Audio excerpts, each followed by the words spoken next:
Eto na, in this video pag-usapan natin yung isang crypto exchange na ine-explore ko recently.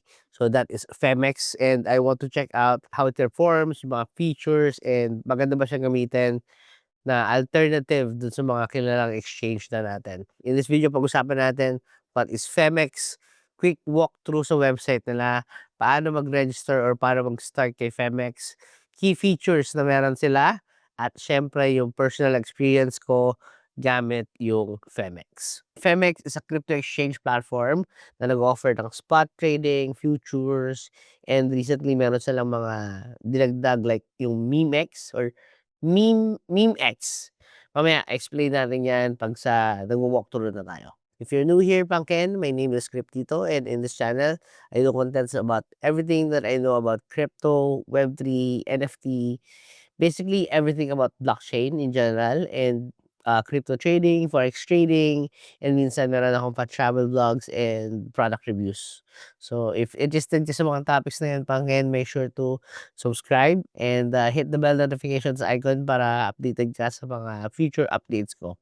Femex, pag-usapan natin si Femex. It was launched in 2019 back in Singapore. And so sabi sa article ni Cointelegraph, yung founder nito is si Jack Tao, dati siya Global Development VIP. So under his leadership, lumaki ng lumaki yung Femex, and then umabot na ng $12 billion yung peak trading volume dito sa platform. Now, before anything else, check na natin yung website muna nila. Yan. So, this is their website showing the current mga campaigns nila dyan. And dito yung mga pwede mong i-trade. And again, ito, nandito yung mga products, markets, futures. May spot sila, earn, kung saan pwede ka mag-staking. Yan, savings, launch pool, meron din sila. Then, Web3, yeah, may learn din sila. So, if hindi ka pa masyadong familiar sa crypto, then you can check their academy and then learn from here. Yan, then promotions, referral program, and rewards hub. So, basically, almost parehas din naman sa mga type exchanges. Isa sa pinakabago nilang products or services is itong MEMEX.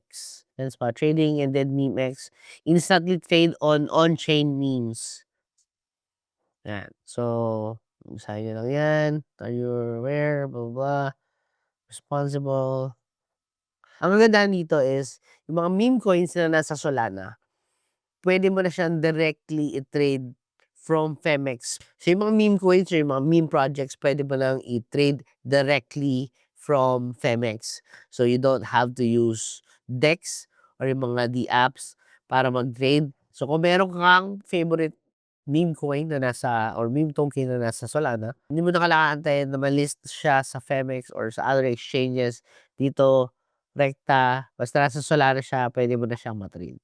Hindi ko pa siya na-try kung paano siya gamitin, pero we will talk more about this in the future. Going back dito sa may bandang kanan, balik muna tayo sa homepage. Yan, sa bandang kanan, here's an option to deposit yung wallet mo, profile, ano to, download yan. So, you can download the APK, and again, available tong Femex sa App Store and Google Play. By the way, if wala pang Femex, yung sign up link is dyan sa my description box. So, make sure to use that. By the way, pag ginawa mo yan, meron kang privileges or perks.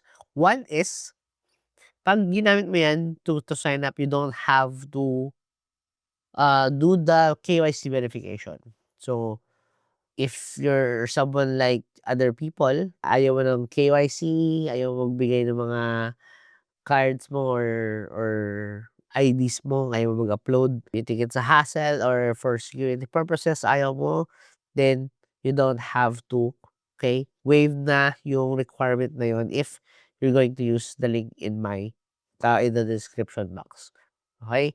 And also, you'll get a 10% rebate sa trading fees mo. And then, pakita ko sa inyo yung itsura niya. Alright?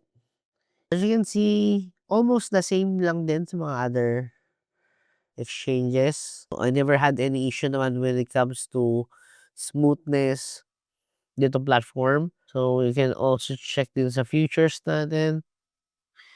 Yan. So, again, almost the same with other exchange platforms. Medyo pamagsak si Bitcoin ulit Umakyat siya and then bumaba. Okay, buti na lang nakapag-TP na ako kanina. Yan, so this is the desktop version. Yan, so pakita ko rin sa inyo, ito naman yung interface niya sa mobile. Okay, andiyan yung Memex, yung spot, futures, favorites mo. Okay, yan yung Memex. Then futures, yan. Spot.